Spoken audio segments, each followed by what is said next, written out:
Multidom. Um programa de multigente, multicoisas, multiassuntos para você e toda a sua família. Apresentação: Marta Padovese.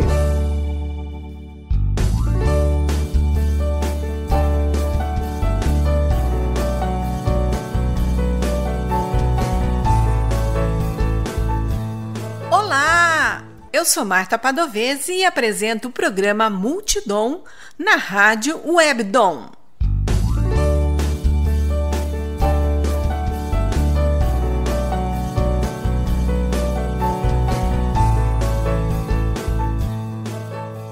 O bate-papo de hoje é com a Dayana Ferro, nascida em Santa Bárbara do Oeste. Ela é formada na Faculdade de Ciências da Saúde Albert Einstein de São Paulo. Dayana foi para a Inglaterra em 2016 e atua desde dezembro na UTI Covid-19 do Hospital James Cook University Hospital, na região de Newcastle, Inglaterra. Olá, Dayana, tudo bem? Olá, bom dia, tudo bem e você? Bem, a Dayana está aqui hoje no programa Multidom para conversar um pouquinho sobre a experiência dela lá na Inglaterra como enfermeira no combate à Covid. Claro que ela não trabalha só com isso, não é, Dayana? Você não só atende pessoas com Covid, você atende pessoas com outras doenças também, não é? Sim, eu trabalho numa unidade de terapia intensiva. Eu comecei em 21 de dezembro a trabalhar naquela unidade. Antes eu trabalhava numa unidade de pronto atendimento, só para Covid. Fui transferida e ali eu trabalhava com pacientes de todas as especialidades. Só que aí veio a terceira onda aqui na Inglaterra. Então a nossa unidade fechou e ficou só especializada para Covid, para pacientes Covid graves. Então, no momento, eu só trabalho com esse tipo de público mesmo. Dayana, conta um pouquinho da sua trajetória até você chegar, você é aqui de Santa Bárbara do Oeste. Então, Exatamente. Conta pra gente como você chegou na Inglaterra, lá na região de Newcastle. Tudo começou quando eu fiz faculdade, eu decidi fazer faculdade de enfermagem, sempre gostei do cuidado, sempre gostei de ciência. Então, eu decidi fazer enfermagem e eu procurei as melhores faculdades que tinham no Brasil na época. Então, eu optei pela Faculdade de Ciências de Saúde do Hospital Albert Einstein, em São Paulo. Passei no vestibular, comecei a fazer a faculdade e lá me envolvi com pesquisa clínica durante a graduação. Então, terminando a faculdade, nesse meio período eu conheci o meu marido. Ele tem dupla cidadania, ele é brasileiro e italiano. E quando eu terminei a faculdade, a gente decidiu vir para a Inglaterra porque ele tinha conseguido um emprego aqui. Aí começou a nossa jornada, né? Eu terminei a graduação em novembro, dezembro eu peguei o avião, vim para cá. 2017 passei o ano todo me assentando aqui, né? Me organizando e me acostumando com o ambiente. 2018 eu ainda não tinha o meu registro de enfermeira britânico, né? Para trabalhar aqui é como no Brasil, a gente precisa de um registro local e demorou muito tempo para esse registro sair. Então, durante esse período, eu não queria ficar parada, eu queria me manter atualizada, eu decidi aplicar para uma vaga no Hospital James Cook University Hospital como assistente de pesquisa clínica no laboratório de patologia. Lá eu consegui um emprego muito, muito legal. Eu trabalhei só com pesquisa clínica de amplas as áreas, assim, desde pesquisa sobre infecção, antibióticos, até sobre trauma, câncer, bastante pesquisa sobre câncer. E aí começou a pandemia. Então, eu ajudei a coletar dados para vacina, eu ajudei a coletar dados e análise de dados também para pesquisa sobre a dexametasona e outros anticoagulantes. Então, a gente é um dos braços, hoje, o James Cook University Hospital, por ser um hospital regional, com 1.500 leitos hoje, a gente é uma das referências na região. Então, Oxford tem uma relação muito próxima ao nosso hospital e coleta dados com a gente lá. Então, eu auxiliei essa coleta de dados para as pesquisas de Oxford. E aí, durante esse processo, eu fiquei 2 anos trabalhando lá com eles na pesquisa clínica, vi a primeira onda com eles, e aí saiu o meu registro de enfermagem. Então eu apliquei para a vaga de enfermeira em ala comum, no pronto atendimento. E eu passei na entrevista, foi a primeira entrevista que eu fiz, eu já passei. Eles estavam precisando bastante, porque eles estavam entre a primeira onda e a segunda. Então eu comecei lá, e aí eu vi a segunda onda começar. Trabalhei muito, fiquei 3 meses lá, só com pacientes Covid. Entre a segunda onda e a terceira onda, a gente voltou a ser uma ala comum, atendendo o público não Covid. E aí eu já pedi transferência, abri uma vaga na UTI, eu pedi transferência para trabalhar como enfermeira de UTI, porque eu tive uma experiência no Albert Einstein em 2016 como estagiária dentro da UTI lá. E eu gostei muito do setor. Então, esse era o meu objetivo, trabalhar na UTI aqui. Então, eu comecei no dia 21, a gente ainda tinha casos não Covid ali, só que aí a terceira onda bateu e veio com tudo, veio muito pior do que as 2 outras ondas. Então, o nosso complexo ali foi transformado todo para Covid, para pacientes Covid. O meu objetivo é continuar nessa empreitada, me manter na UTI, trabalhando lá, mas me envolver agora com pesquisa clínica também, não ficar só no atendimento a pacientes.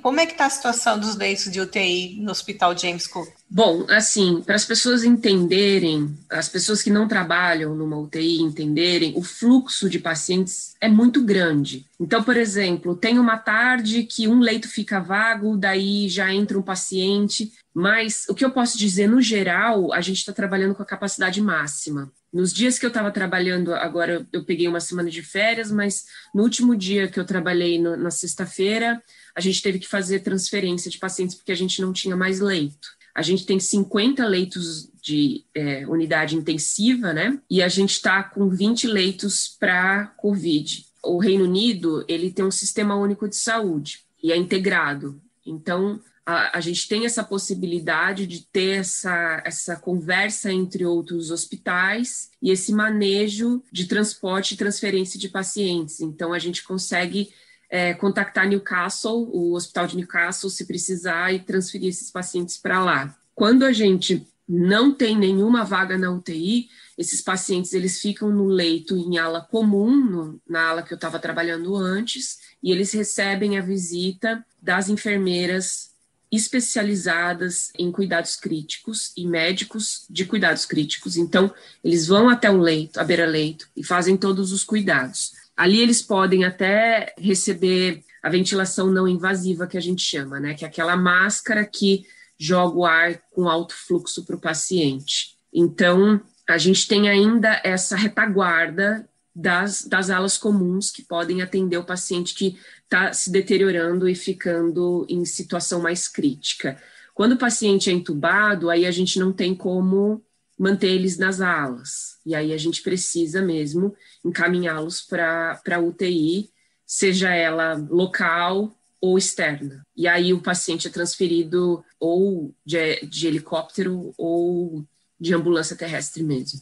Então, pelo que você está me falando, a situação do Covid aí no Reino Unido, na Inglaterra, não está nada boa. É grave, é muito grave a situação. A gente está trabalhando em capacidade máxima. O que acontece aqui no Reino Unido é muito parecido com o que acontece no Brasil. O Brasil, a extensão territorial brasileira é muito maior do que o Reino Unido, né? Mas acontecem pontos que pioram, áreas que melhoram.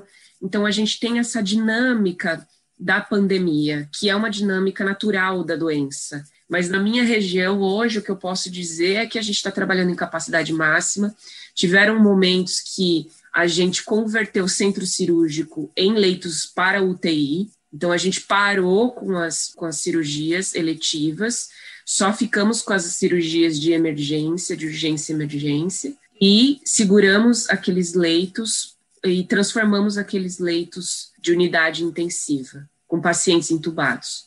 Então, foi muito grave. Agora, nesse momento, o que eu sei é que o centro cirúrgico está trabalhando com a capacidade reduzida, não está atendendo ainda cirurgias eletivas, mas a qualquer momento eles podem se transformar em leitos de UTI se necessário. E vocês aí, os profissionais de saúde, como é que vocês estão enfrentando essa situação? Com a capacidade máxima de leitos sendo ocupadas, como é que vocês estão enfrentando? Vocês estão tendo sossego, descanso? Vocês estão tendo tempo de se recuperar? Essa uma semana em que você está em férias é para sua recuperação, porque você está cansada? É isso, basicamente. A minha decisão de pegar essa semana de folga foi para recuperar as energias. Eu estava bastante drenada, psicologicamente, fisicamente drenada, né? Então, para as pessoas que nos ouvem agora, a UTI, a unidade de terapia intensiva, é um ambiente extremamente contaminado. O vírus está no ar.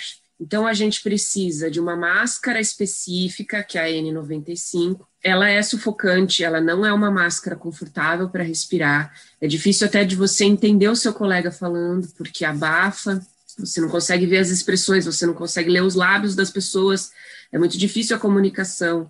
A gente precisa usar o face shield, né, que a gente chama de visor aqui, que é aquele acrílico que protege o nosso rosto. A gente usa um protetor, uma touca, e eu uso um macacão branco de plástico que a gente vê por aí nas imagens, nas fotos ao redor do mundo, né? Eu uso também o protetor nos pés, o Propé. Luvas eu uso 2 pares de luvas. O equipamento de segurança em si já é claustrofóbico, ele já é desconfortável. E o meu plantão é de 13 horas, então eu tenho que ficar... Aqui, o protocolo britânico, os plantões duram 13 horas. Então, eu tenho que ficar com esse paramento o tempo todo para poder atender o paciente. Além disso, a gente tem intervalos para poder ir ao banheiro, tomar uma água e fazer as nossas refeições durante essas 13 horas. A questão tem momentos que a gente está fazendo procedimentos muito invasivos nos pacientes.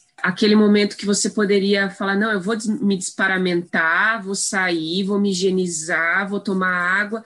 Nisso dá uns 20, 30 minutos. E às vezes a gente não tem isso naquele momento. O dia está muito cheio, os pacientes estão muito graves. Então a gente acaba ficando e trabalhando. E aí passa 4, 5 horas sem se hidratar, sem ir ao banheiro. Porque a gente vê que precisa. É claro que a lei está do nosso lado, por lei a gente tem esses intervalos que precisam ser respeitados, mas pela lógica, pela rotina do trabalho, muitas vezes a gente não consegue. A gente vê muito sofrimento e muitas mortes. Tem dia que a gente perde 3, tem dia que a gente perde 1 paciente, tem dia que a gente não perde paciente, mas eles estão tão graves que a gente fica em cima deles o tempo todo, com a sensação de que eles podem morrer a qualquer minuto. Então tem esse estresse em cima de tudo isso, e tem a sensação de que a gente está no front e que a gente pode se contaminar e que a gente corre o risco de levar essa contaminação para casa, essa doença para casa, contaminar os nossos entes queridos. É um cenário muito, muito complicado, muito delicado, que exige da gente muita resiliência, que exige da gente tranquilidade no trabalhar, no ato de tomar as decisões, mas ao mesmo tempo tem que tomar a decisão rápida, assertiva, né? A gente não pode errar, não tem espaço para errar com um paciente grave, Covid, não tem espaço para errar. Tem momentos que a gente, na hora de fazer uma higiene no leito, no paciente, a gente não consegue virar ele de lado, porque ele desatura, ele pode morrer, só pelo fato da gente virar o paciente de lado, para poder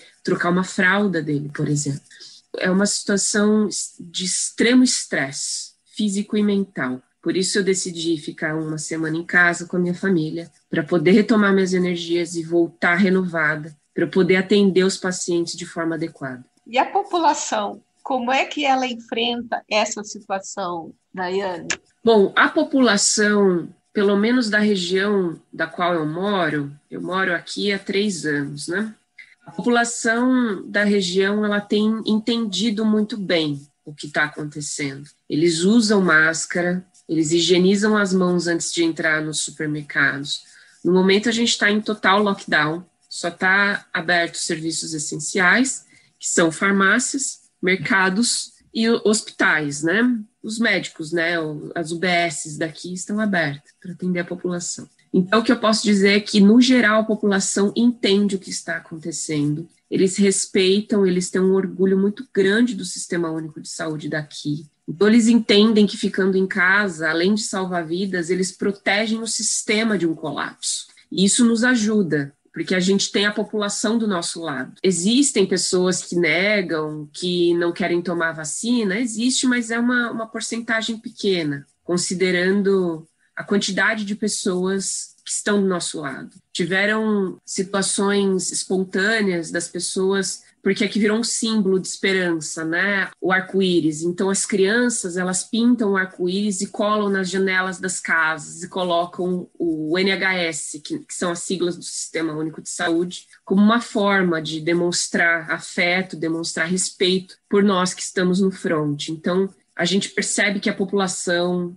no geral, está do nosso lado, e a gente tem aqui um governo que se baseia em dados científicos e que tem uma equipe de cientistas muito, muito engajados para cuidar da população. Isso ajuda bastante, isso acalma um pouco os ânimos. Você ouve o programa Multidom, apresentação de Marta Padovese. Quem está conosco hoje é Dayana Ferro. Ela é enfermeira no Hospital James Cook University Hospital, na Inglaterra. Como vocês aí enxergam o Brasil sobre as ações tomadas pelos nossos governantes? Eu posso dizer, no meu ponto de vista, né? O que eu vejo é que o fechamento dos aeroportos atrasou demais. A gente deveria ter fechado os aeroportos antes, evitar essa importação desse vírus. A gente deveria ter investido muito mais em contratação de pessoal, de enfermeiros, de médicos, de fisioterapeutas. E a gente deveria ter feito um preparo maior logístico com relação a suprimentos e a equipamentos de segurança para o pessoal que está trabalhando na linha de frente poder ter acesso. Por que eu digo isso? Que dava tempo de ter feito isso, toda essa logística. Porque eu vivi o futuro de vocês. Quando eu estava na primeira onda aqui, o Brasil ainda não tinha nenhum caso. Então, eu vivia uma situação dupla, uma dupla realidade, como brasileira, vendo que o Brasil não estava se organizando para entender o que estava acontecendo e para receber esses pacientes nos hospitais, e vivendo a realidade local. Eu me desgastei muito, eu fiquei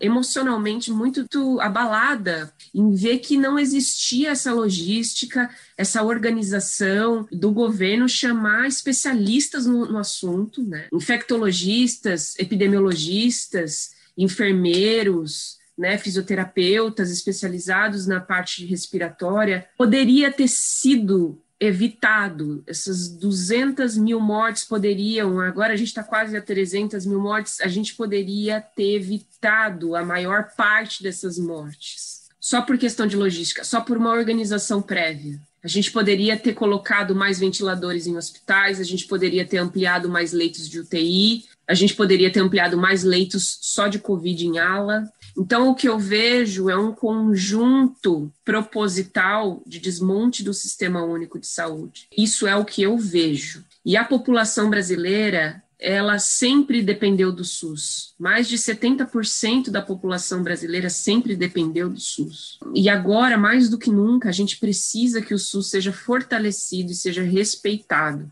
e valorizado, além de tudo. Então, eu vejo esse desmonte, eu vejo esse movimento ativo para que o SUS desmorone. E, ao contrário, a necessidade urgente agora é o fortalecimento desse sistema, porque, como o Drauzio Varela diz, e ele puxou essa frase de um outro médico, ou é o SUS ou é a barbárie. Eu acredito nisso. Você falou aí de profissionais, médicos, enfermeiras e fisioterapeutas para o enfrentamento dessa doença. Você falou do fisioterapeuta na parte respiratória. Explica um pouco para o pessoal que está nos ouvindo por que a necessidade também do fisioterapeuta no combate à Covid. Primeiramente, a gente precisa entender que a saúde ela é um processo fisiológico global, holístico. A gente não tem saúde só porque a gente tem ausência de doença. Então, a gente precisa ver a parte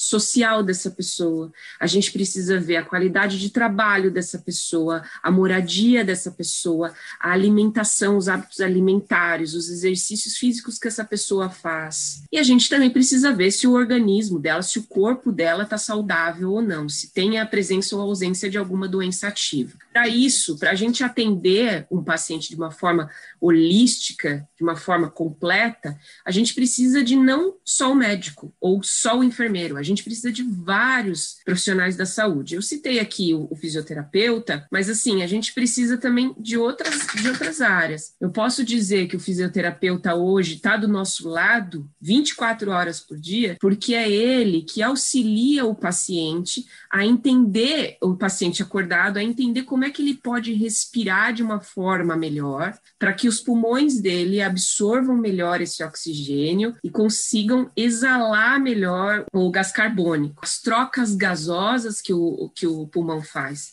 O fisioterapeuta também ele é responsável por fazer a fisioterapia respiratória, que não é somente como ensinar o paciente a respirar de uma forma adequada, mas também que movimentos ele pode fazer no tórax para ele conseguir liberar, expelir líquidos ali acumulados. O paciente desacordado, entubado, também o fisioterapeuta ele nos ajuda nos parâmetros ventilatórios, ele olha para o ventilador, ele nos ajuda, ele fala, olha, a gente pode melhorar esse número, a gente pode diminuir isso, ele nos ajuda também a fazer a fisioterapia, a fazer movimentos ali no tórax do paciente que diminuam o acúmulo dos líquidos. Isso eu vejo todos os dias. O que eu posso dizer é que os nutricionistas são fundamentais também, porque existe ali uma situação que o paciente gasta muita energia respirando, ele está em fadiga, parece que ele correu uma maratona, só que ele está deitado, então ele gasta muito mais energia. Os nutricionistas, eles estão ali 24 horas com a gente também, organizando e entendendo quanto de caloria esse paciente precisa, se o paciente está entubado, que tipo de nutrição enteral, que é aquela que vai no tubinho, que vai até o estômago, que tipo de nutrição enteral esse paciente precisa. Eles são fundamentais. Outros profissionais que trabalham na parte social, a gente vê isso muito forte na Inglaterra e eu gostaria de ver muito no Brasil também. Se esse paciente sai do hospital, em que condições sociais ele vai sair desse hospital? Esse paciente tem algum problema de fala, de deglutição, então ele precisa ver um especialista nessa área também. Então, assim, o tratamento da Covid-19 não é só colocar o oxigênio, é entender as necessidades urgentes que esse paciente tem e como é que ele, se ele conseguir sair desse caso grave, quando ele for sair do hospital, como é que ele vai ficar em casa? Será que ele vai conseguir voltar ao trabalho rapidamente? Será que ele não precisa de um auxílio do governo depois disso? Tudo isso é Covid-19. Para todas essas demandas, existem especialistas, existem pessoas que trabalham, profissionais que trabalham em cada área para atender essa questão. E é isso que eu gostaria muito de ver no Brasil. Daiana, eu gostaria agora que você falasse um pouco dos seus sentimentos sobre a sua situação, porque, afinal, foi você que teve a iniciativa de procurar a imprensa local para expor o que está acontecendo no país que você está trabalhando agora e por que você tomou essa iniciativa de nos contactar para você poder falar sobre o que você está sentindo. Sim, essa pergunta é muito importante. Eu decidi tomar essa iniciativa porque eu estou muito preocupada com tantas fake news que estão acontecendo no Brasil. Eu estou muito preocupada da forma que o governo tem lidado com o assunto e eu estou muito preocupada também com a influência que pessoas não profissionais da área têm na mídia falando de assuntos que elas não entendem, elas não compreendem, elas não estão no hospital, no front, para falar o que está acontecendo. Então, existe uma especulação gigantesca em cima desse assunto. Então, eu procurei o jornal local da minha cidade para falar, olha, estou à disposição, trabalho, sei do que está acontecendo. Eu ficaria muito feliz em dividir essas coisas que eu tenho visto. E eles foram muito receptivos, isso foi muito importante, assim. Principalmente sobre a vacinação, porque eu fui vacinada no dia 7 de janeiro. E eu estou ótima. A minha segunda dose é para março. Então, assim, eu sei que agora eu estou minimamente protegida e eu posso trabalhar com um pouquinho mais de segurança, com um pouquinho mais de tranquilidade, que eu sei que eu não vou trazer para casa essa doença. O que eu vivo é ver diariamente um sofrimento gigantesco por parte dos pacientes. A humanidade desses pacientes atingida frontalmente por conta dessa doença, né? A dignidade, a humanidade desses pacientes, eles ficam extremamente fragilizados emocionalmente. Eles ficam exaustos. E eu não estou falando de paciente grave que vai para a UTI, eu estou falando de paciente de ala também. Eles têm muito medo de morrer. E eles não podem receber visita. Então, a gente ali passa a ser as pessoas próximas das quais eles podem dividir as dores deles, emocionais. Então, não é só medicar, não é só cuidar, fazer uma higiene, não é só chamar o médico e aumentar os níveis de oxigenação quando necessário, é entender aquele paciente que ele está apavorado, né? Ele tem muito medo. E a gente tem medo também, porque a gente está aprendendo como é que funciona essa doença durante essa pandemia. A gente não teve tempo de sentar na bancada de um laboratório e simplesmente destrinchar tudo isso, falar, não, isso aqui funciona assim, o vírus é assim. Não, a gente está aprendendo durante esse processo do adoecer da população. Então, o que eu vejo é um sofrimento muito grande de quem está ali no leito, e a nossa equipe muitas vezes chora junto com o paciente, porque sabe que aquele paciente está muito grave. A gente sabe que aquele paciente está deteriorando e que as chances dele estão diminuindo consideravelmente. Os pacientes, Marta, ao contrário do que as pessoas acham, está no tubo, está recebendo 100% de oxigênio e não vai sentir falta de ar. Eles sentem falta de ar no tubo. Eles ficam sufocados com os líquidos que a Covid-19 provoca dentro dos pulmões. Eles sufocam no próprio líquido pulmonar. Não importa se a gente jogue com força, com pressão esse oxigênio, 100% de oxigênio. Esse paciente começa a desaturar. Isso quer dizer que os níveis de oxigênio dele ficam baixos mesmo com 100% de oxigênio no tubo. A gente vê paciente asfixiando no tubo. A gente vê paciente morrendo, roxo, no tubo, todos os dias. Outra coisa que as pessoas acham, está entubado, está sedado. Não é assim que funciona. A gente seda esse paciente, a gente faz a intubação, quando o paciente está muito grave, a gente mantém a sedação por uns dias. Dependendo da situação, o médico fala, olha, a gente vai segurar a sedação, a gente vai acordar esse paciente para ver como é que ele responde, para ver a parte neurológica. A gente precisa desse tempo, a gente precisa desse paciente um pouco acordado. Então, a gente acorda o paciente acordado no tubo, e ele sabe o que está acontecendo com ele. E ele chora muito, ele fica muito emocionado, ele fica muito fragilizado emocionalmente. E outra, ele não consegue falar o que ele quer dizer, porque ele está com um tubo na garganta. Um deles conseguiu, por mímica, dizer para mim, né, expressar para mim que ele queria morrer. Ele falou, eu quero morrer, eu não quero mais viver. E eu entendo isso dele, eu entendo a dor dele. E nesse momento eu chorei. Eu e minha supervisora, a gente chorou junto com o paciente. Porque a gente é humano. A gente sabe que a falta de ar é um dos sintomas mais terríveis que um paciente pode ter. Eu sinto muito em falar isso para você. É muito emocionante, é muito forte. Mas é necessário que a população entenda isso. Que os pacientes estão morrendo sufocados com os líquidos pulmonares. E a gente está fazendo de tudo, absolutamente tudo que a gente tem, o melhor que a gente tem, a gente faz. A gente vira o paciente de bruços, ele fica 16 horas de bruços para que o pulmão consiga expandir melhor. Tem paciente que não tolera isso. Os que toleram, ótimo, porque eles melhoram, a respiração melhora, a frequência respiratória melhora, a saturação melhora. E os pacientes que não toleram? A gente vê eles deteriorar e a gente não pode fazer o que a gente quer fazer. Tem pacientes que têm limites e a gente precisa trabalhar dentro desses limites. Então, isso eu vejo todos os dias, isso é o meu trabalho. Eu fui treinada para lidar com vida e eu estou lidando com a morte. E é isso que eu quero falar para a população. É isso que eu preciso gritar muito alto, a gente precisa se ouvir mais e entender o que está acontecendo.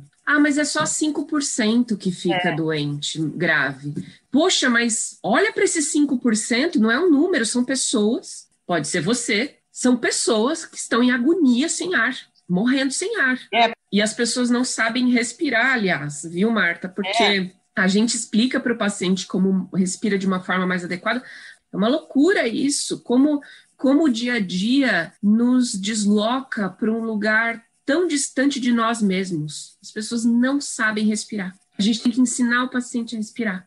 Para ser sincera, Marta, todos os dias que eu trabalhei lá, desde o dia 21, eu vi 2 pessoas sendo transferidas para a ala normal. O resto morreram todas. Que eu vi, tá? É um curto período de tempo e os meus plantões, eles são espaçados. Então, eu trabalho 3 dias direto, depois eu fico 4 dias em casa. 3 dias, 4 dias. Então, assim, mas dos que eu vi, só 2. E eu chorei junto com esses 2.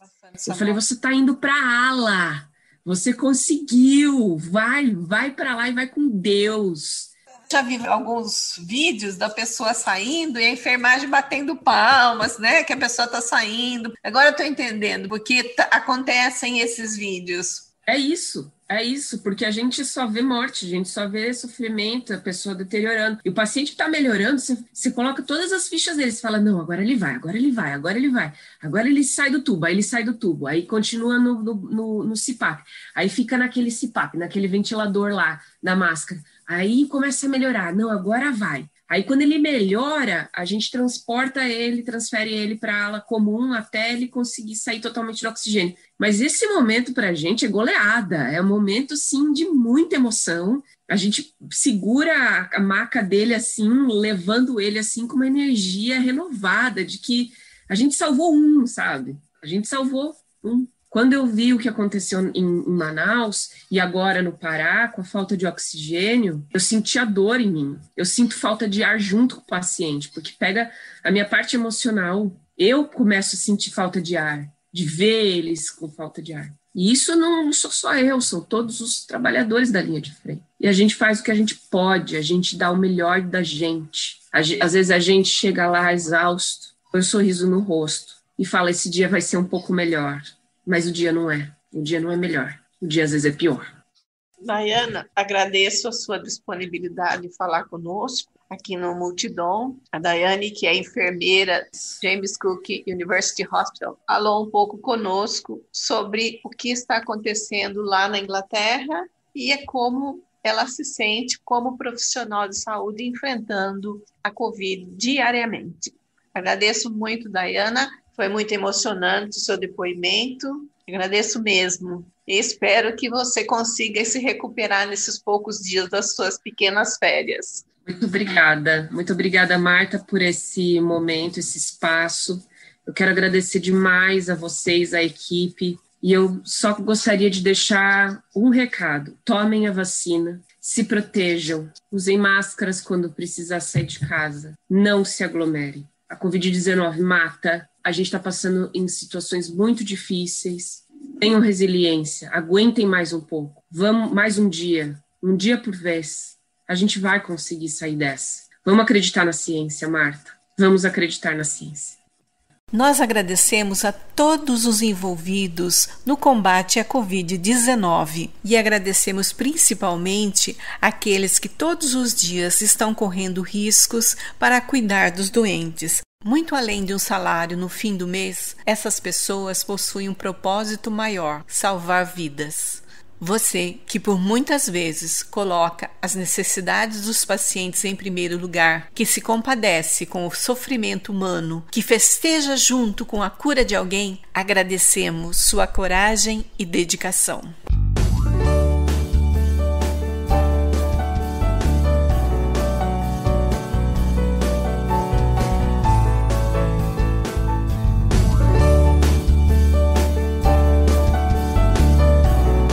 Quer entrar em contato conosco, deixar um recado ou ouvir de novo? Acesse www.radiowebdom.com ou envie seu e-mail para radiowebdom@gmail.com. Você também pode entrar em contato conosco pelo Instagram e Facebook Marta Padovese. O programa Multidom tem o apoio da Rádio Webdom. Produção e apresentação Marta Padovese. Edição de áudio Heraldo Vaz e Marta Padovese. Direção-geral, jornalista Fátima Franco.